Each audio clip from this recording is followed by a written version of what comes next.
I'm truly delighted to be here, and I'd like, first of all, to thank the organizers of this conference, especially the hardworking lay people who have put together such a magnificent group of people to work on our common task today. I applaud, truly applaud their determination and their intellectual and spiritual courage.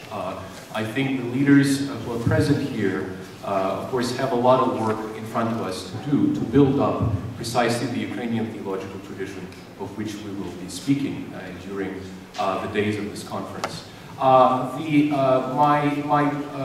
presentation today builds on an argument of the book I recently published in Oxford, and the title of the book is George Florovsky and the Russian Religious Renaissance. And so what I have not done in the book, I'm planning on doing in this presentation.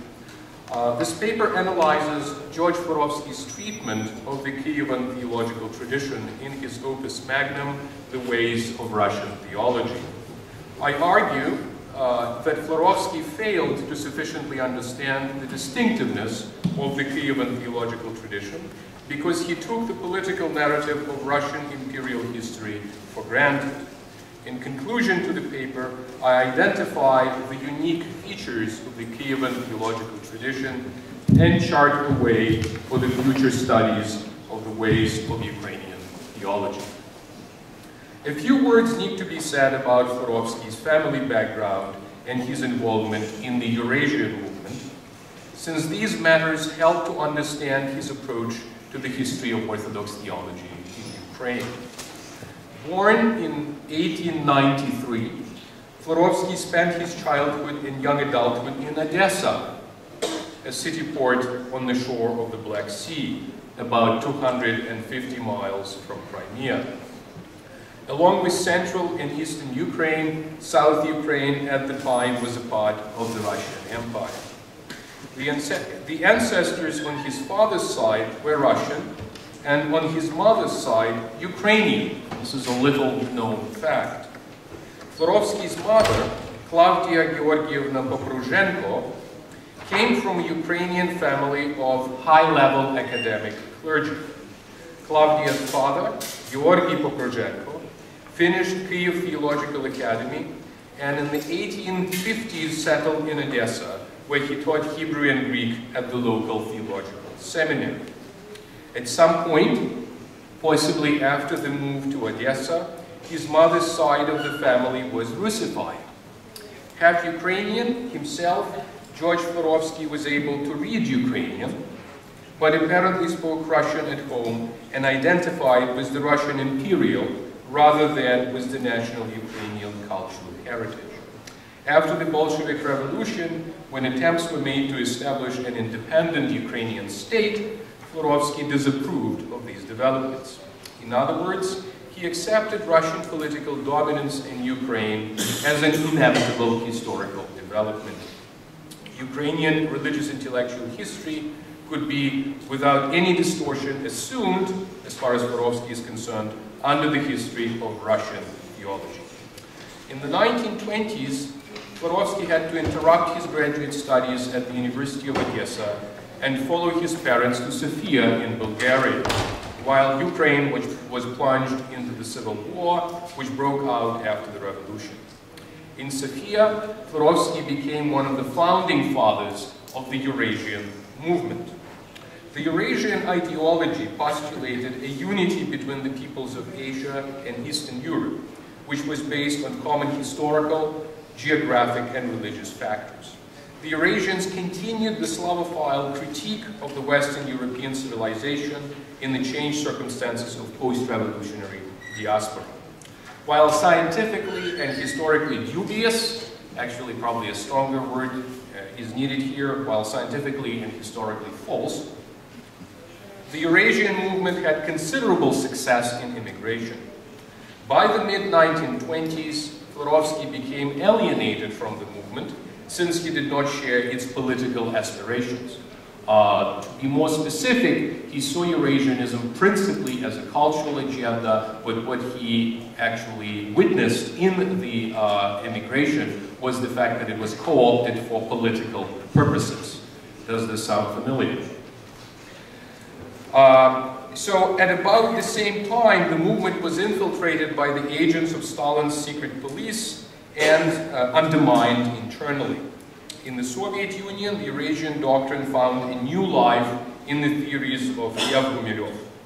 In the post-Soviet Russia, the Eurasian ideology received new and very troubling expressions in the works of Igor Shafarevich and Alexander Dugin, who is an official ideologue of Putin's United Russia Party. Putin's project of the Eurasian Union and Patriarch Kirill's project of the Russian world are geopolitical constructs predicated on contemporary expressions of Eurasianism. Over time, Florovsky became less interested in saving, I quote, the soul of the Russian nation, which was a Eurasian preoccupation, and became more concerned with liberating 20th century Orthodox theology from its Western captivity. This concern provided a major impetus for writing the Ways of Russian Theology. Florovsky discusses the historical development of the Kyivan theological tradition in the first 2 chapters of his book. He takes the political narrative of Russian imperial history for granted. This narrative closely aligned the historical destiny of Kyivan-Rus with that of the later Muscovite kingdom. Under the influence of this narrative, Florovsky projects the later reality of Russia's political dominance over Ukraine onto the earlier period of Ukrainian history. He seldom uses the term Ukrainian when describing the Kyivan theological tradition and prefers to call it West Russian or simply Russian instead. In the first chapter, Florovsky discusses how in the 10th century Kyivan-Rus made a momentous decision to embrace Eastern Orthodox Christianity, determining its Byzantine orientation. While Rus was able to appropriate Byzantine piety, asceticism, and iconography, the Orthodox Church, according to Florovsky, failed to draw creatively upon Byzantium's theological riches. Florovsky takes Byzantine influence as normative and organic, and construes the turning of Slavic Orthodoxy towards the West in the 16th century as a betrayal of the Greek patristic tradition. Against this background, Florovsky sees the Union of Brest of 1596, as a result of which a part of the Ukrainian Church established communion with Rome, as an anomaly and a schism within the West Russian Church. Florovsky correctly associates the rise of the Orthodox theological schools with the emergence of brotherhoods in Lviv, Vilna, Kyiv, and other cities. He admits that only Western Protestant and Catholic schools could supply these brotherhoods with viable educational paradigms. We're talking about the 16th century in this case. At the same time, Florovsky insists that such paradigms led to the loss of the distinctly Byzantine Orthodox identity. Florovsky's assessment of the impact of the Kyivan Metropolitan Petro Mohyla, born in 1596, died in 1647, the founder of the first theological school in Eastern Europe, is quite damning. And I quote, "Under Mohyla, the Western Russian Church comes out of its disarray and disorganization from which it suffered from the time of the Union of Brest. Yet everything is suffused with a foreign Latin spirit. This was an acute Romanization of Orthodoxy, a Latin pseudomorphosis of Orthodoxy.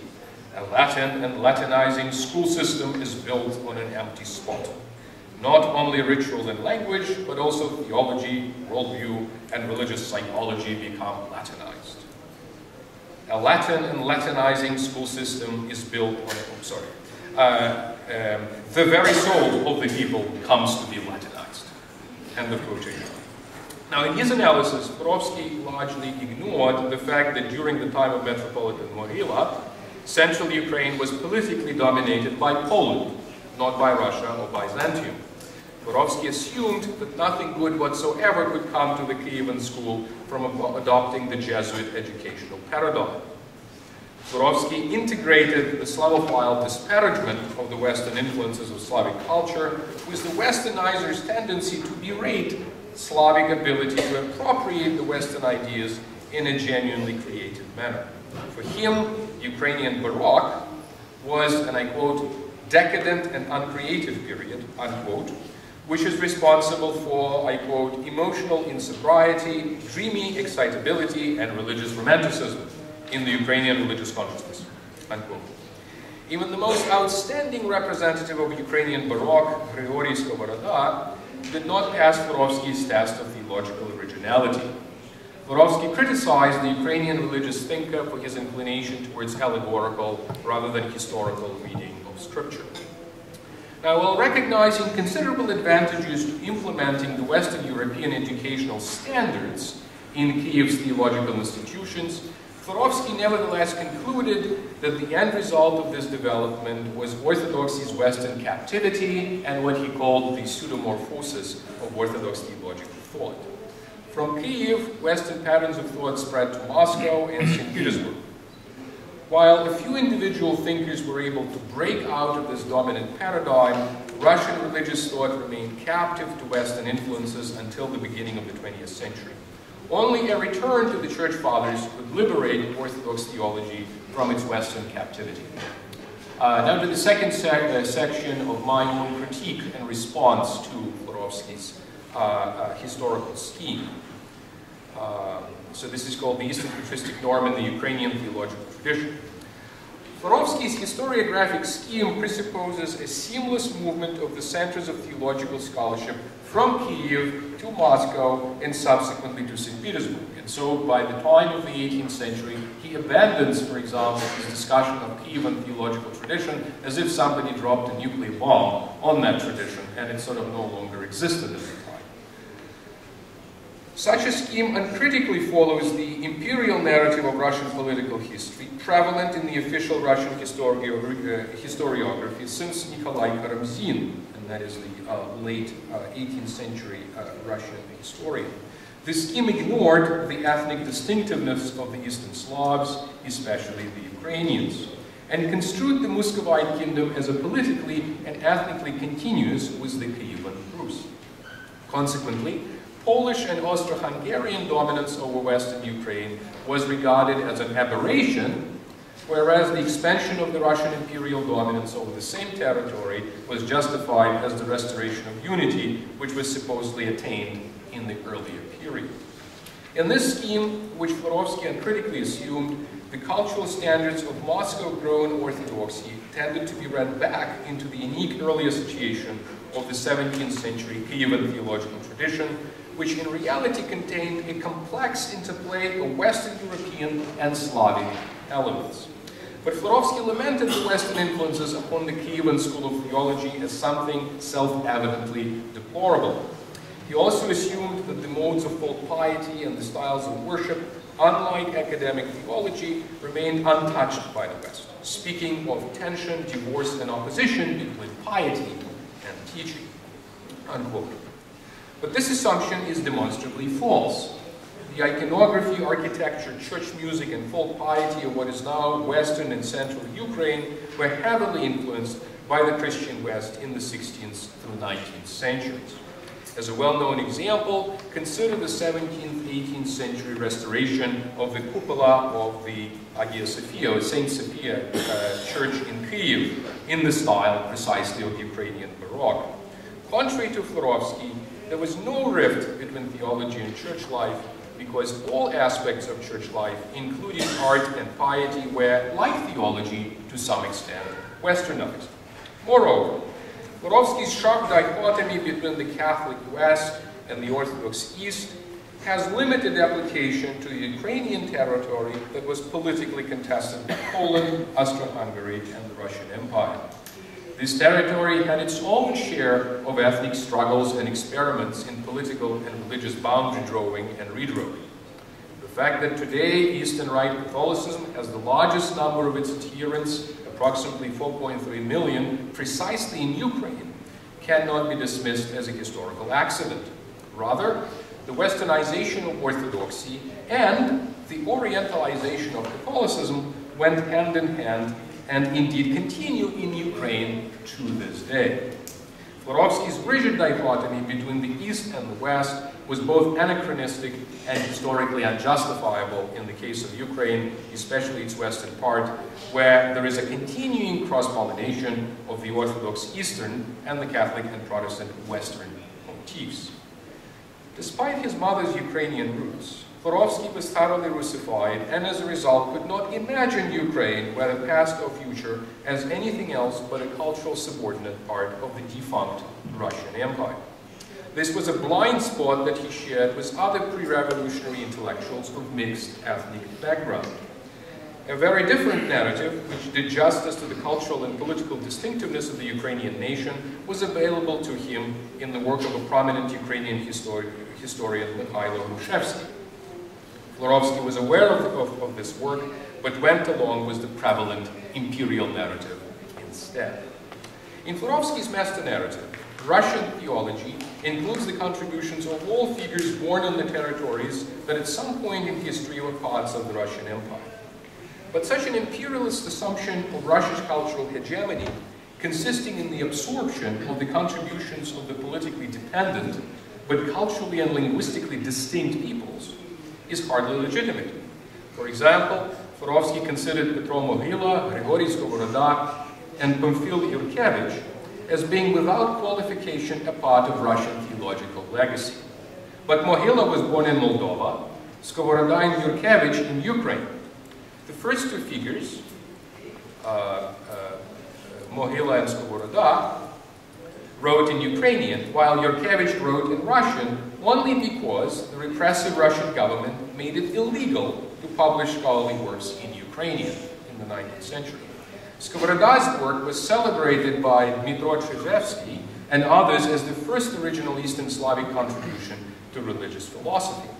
In his survey of the history of philosophy in Ukraine, Chizhevsky presented Yurkevich as another major figure of a distinctly Ukrainian religious philosophical tradition. Florovsky studied Chizhevsky's work closely, but did not engage his friend's compelling historiographic scheme in Florovsky's own work, The Ways of Russian Theology.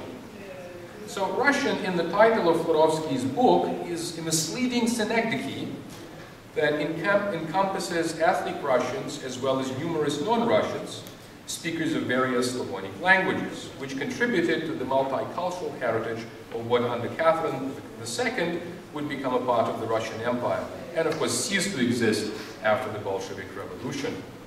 One problematic consequence of lumping the Kyivan theological tradition together with the later Muscovite tradition was that the distinctiveness of Ukrainian religious and intellectual heritage, which had achieved a measure of integration of the East and West, was dismissed as an early pseudomorphosis of Eastern Orthodoxy.